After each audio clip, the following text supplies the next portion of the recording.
आप देख रहे हैं जय जवान जय किसान न्यूज 24। मैं पवन कुमार आज हूं जनपद इटावा। इटावा में जहां बैठा हूं, उनके साथ बात करने के लिए उपस्थित है सुनील कुमार यादव जी, जो विगत 37 वार्ड जो कि चौहान कॉलोनी में है, उससे 10 साल से सभासद है।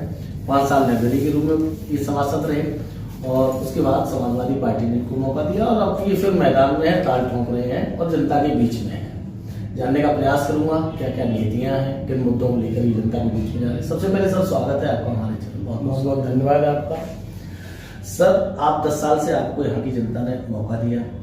5 साल आपने अच्छा कार्य किया होगा तो 5 साल आप फिर मौका मिला और तीसरी बार आप फिर जनता के बीच में जा रहे हैं। क्या प्रमुख मुद्दे हैं आपके जनता की जो समस्याएं वार्ड में होती हैं, जैसे जल भराव है, पानी को लेके है, लाइट है, गलियां हैं बनने के लिए, वो सारी व्यवस्थाएं जो है हमने अपने 10 साल के कार्यकाल में पूरी की हैं। जिसने जो समस्या बताई उसे तुरंत समाधान किया है और जिस दिन बताया तो हो सकता है एक दिन डिले हो गए हो, लेकिन जो है उसे तत्काल करने का काम किया है। और पहले मैं निर्दलीय के रूप में भी रहा हूँ और फिर समाजवादी पार्टी से मौका मिला, उसके साथ भी मैंने बड़ा विश्वास से लोगों के बीच में गए और जो है काम भी किए हैं और अच्छे बेहतर काम किए। हर घर में टोटी जो है मैंने घर घर देने का काम भी किया है, समरसेबल भी लगवाए हैं, गलियां भी बनवाई, लाइट भी लगवाई और जो भी छोटी छोटी समस्याएं रहती हैं वो वार्ड में हम पूरी करने का जनता का काम करते हैं। इसीलिए जनता आपको बार बार चुनती है। क्या लगता है इस बार समाजवादी पार्टी आपको फिर मौका देगी? बिल्कुल, जनता जो है। अच्छा, एक सवाल पूछना चाहूंगा सुनील कुमार जी। चाचा जी भी अब समाजवादी पार्टी में आ गए, चूंकि इटावा की नगर पालिका का चुनाव हो या कोई भी छोटा बड़ा चुनाव हो, चाचा जी की और पार्टी की बात ना हो, ऐसा संभव नहीं है।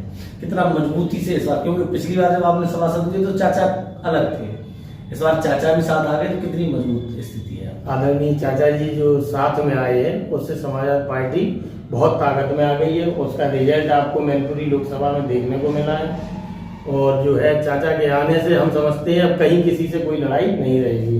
चाहे नगर पालिका चुनाव हो, चाहे आने वाला लोकसभा चुनाव हो, कहीं किसी से लड़ाई नहीं दिखेगी, क्योंकि चाचा के साथ जो लोग हैं वो बड़ा मन से लगे हुए हैं और उसका रिजल्ट आपके सामने आया है। क्या लगता है चाचा के समाजवादी पार्टी में आने के बाद, मैं जब से देख रहा हूँ मैनपुरी चुनाव के बाद, कार्यकर्ताओं में जोश बढ़ गया है, बहुत ज्यादा अत्युत्साहित है और एक जान सी आ गई है पार्टी में, कार्यकर्ताओं में। आगामी राजनीति में चाचा की किस भूमिका में आप देखना चाहेंगे? चाचा की जो भी जिम्मेदारी मिलेगी, चाचा जी जो भी आदेश करेंगे, हम लोग वो जो है पूर्ण तरीके से उसे निभाने का काम करेंगे। जो भी आदेश होगा पार्टी का उसे पूरा करने का काम करेंगे और हम लोग जो है उन्हीं के आदेश पे सारे काम करते हैं। ये जो 10 साल का आपका कार्य देती है, फिर आपको चुनती है सभासद में, तो क्या कार्य है जो प्रमुखता में रहेंगे आपके? छोटे पूरे काम जो भी वार्ड के रहते हैं ना, तो यहाँ आदरणीय कोई विधायक जी जो भी चुने जाते हैं और लोकसभा सांसद जो भी चुने जाते हैं वो वार्ड में कभी आते नहीं है ना। ये वार्डों में किसी भी व्यक्तिगत घर में जो है जाके वो कभी कोई समस्या पूछते हैं कि आपकी क्या समस्या है। जब भी कोई वार्ड का अगर कोई भी सदस्य अगर उनको फोन ऑन कर दे तो वाकई में जो उनके व्यक्तिगत संबंध है वहाँ तो आ जाते हैं। हम लोगों का ऐसा होता है रहना कि वार्ड के हम मेंबर हैं तो हर घर से व्यक्तिगत जो है परिचय भी होता है और एक एक घर जाने का काम भी करते हैं। अगर किसी से कोई समस्या रहती है तो वो पूछ के उन्हें पूरा करने का सभासद की ही जिम्मेदारी होती है, वो पूर्ण तरीके से उसे निभाते हैं।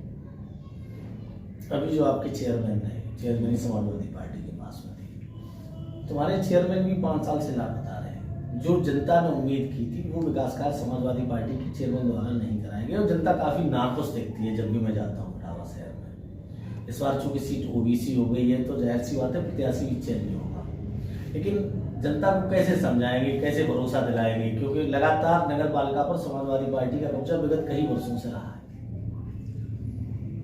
बीजेपी की गवर्नमेंट होने के कारण चेयरमैन साहब ने जो भी काम किए हैं वो अच्छी तरीके से निभाए भी हैं और किए भी हैं और बीजेपी का थोड़ा दबाव भी रहा है, तो उस कारण उन्होंने वो पैसा भी नहीं आया है और उस कारण उन्होंने लोगों की पूरी फरमाइश भी नहीं कर पाई है। जिसने जो काम बताए तो 10 काम बताए, उसमें करीब लगभग हमारे हिसाब से 5-6 काम तो उन्होंने करा लिए होंगे।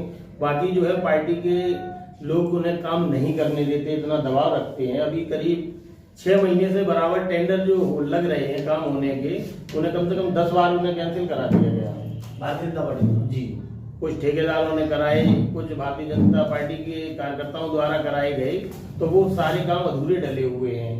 और वाटर कूलर भी जैसे अभी लास्ट में मांगे की गई थी तो कि बाड़ों में लगवा दिए जाए, तो वाटर कूलर आ गए, रखे भी हैं। कुछ लाइटें आती हैं तो वो भी बढ़ जाती हैं, तो लेकिन जो है हमारे हिसाब से हमने जो काम बताए हैं अपने वार्ड के, तो उसमें से 1-2 काम छूट गए हों, बाकी सारे काम उन्होंने कराए हैं। और हो सकता है पूरी जनता नहीं खुश हो पाती है, बीजेपी की गवर्नमेंट है तो दबाव रहता है, नहीं कर पाते हैं। समाजवादी पार्टी की सरकार आने पर पूरी तरीके से काम होगी। पिछली बार नगर पालिका अध्यक्ष आदरणीय संटू जी रहे हैं तो उन्होंने सारे काम कराए, गवर्नमेंट भी रही है और सारे काम भी कराए हैं। आपने संटू गुप्ता किस पार्टी से चुना? क्योंकि उन्होंने सारे कल एक बयान दे दिया जो हास्यास्पद भी जिसे कह सकते हो, संदेहास्पद भी कह सकते हो, बयान ने उलझा दिया है। उन्होंने कहा कि मैंने समाजवादी पार्टी में भी आवेदन किया है टिकट के लिए, बसपा में भी आवेदन किया है, भाजपा में भी आवेदन किया है, जो हमें टिकट दे देगा मैं उसकी पार्टी से लड़ जाऊंगा, नहीं तो मुझे निर्दलीय लूंगा, मुझे चुनाव लड़ना ही है। जो व्यक्ति अगर चुनाव लड़ना चाहता है तो वो किसी दल से टिकट मांग रहे हैं, अगर वो मौका देती है तो ठीक है, नहीं तो वो अपना निर्दलीय लड़ेंगे, वो उनकी जो है समस्या होगी। सारे दलों से टिकट मांग रहे हैं। अब दल सारे दल से तो नहीं मिल सकती है, किसी एक ही दल से मिलेगी, सबसे तो नहीं मिल सकती है। एक आखिरी सवाल चैनल के माध्यम से अपने वार्ड की जनता से क्या आशीर्वाद लेना चाहेंगे और क्या शुभकामनाएं देना चाहेंगे?